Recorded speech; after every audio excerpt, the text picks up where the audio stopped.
Hey everyone, I'm back, and today we're going to be talking about Wait Until Dark. And this movie came out in 1967, and it's directed by Terrence Young, the same director as some early James Bond movies like Dr. No. I enjoyed this movie overall. I have some criticisms with it, but overall, I just find it to be a good idea that came from a play. I believe that that's what this movie is based off of. There are things about it to like it's very well shot in many scenes. There's not many different locations in this movie. And I do like the minimalist approach to it. And the performances are good. And Alan Arkin, I thought he did a really great job in this movie. He was my favorite part. And also the most memorable part of the movie. And he had really great screen presence, and that's really what kept me going throughout the film. I do like the concept of the story and where certain ideas go throughout the film. The best part of the movie for me is the third act, and for me personally, I feel like many people might disagree with me on this one, but I feel as though the third act of the movie saves the movie for me, because without it, it would just be a really bland 60s movie that just didn't really leave much of an impact on me. And that's really what I'm going to remember this movie for, is the third act. I thought it was intense at times and compelling. No time was wasted. It just got right into what it wanted to and went with it. And that's what I love the most about it. Everything is played out exactly how it needs to in order to be intense and engaging.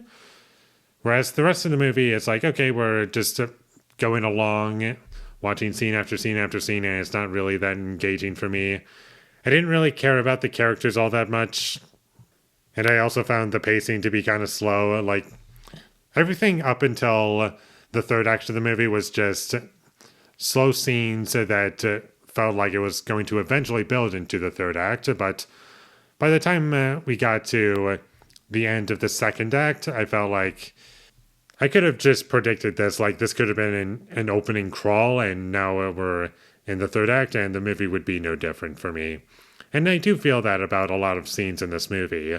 Like, there are certain parts and characters that just don't need to be there, really. Like, it kind of reminded me of Dial M for Murder at a couple moments, but that movie just handled everything so much better, in my opinion. Like, the story was compelling, I cared about the characters, and it was thoroughly engaging throughout the entire film for me, whereas this was just, it had a great third act, and good performances. I didn't have any issues with any of them. Audrey Hepburn was pretty good in it too. But aside from that, I just didn't really get much out of it.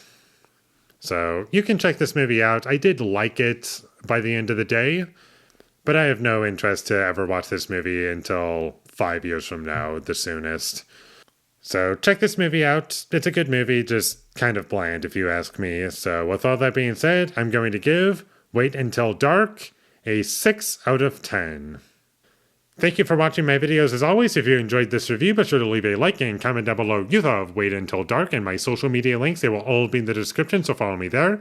And last but not least, subscribe to be a part of Foley Nation, and I'll see you when I get my next review up, and that is going to be for The Last Airbender, directed by M. Night Shyamalan from 2010, because there's a few different adaptations, so I have to specify. Is it the original animated show, or is it the Netflix show? Neither of those, it's the movie from 2010. So look forward to that, but until I get that up, thank you for watching and have a great day.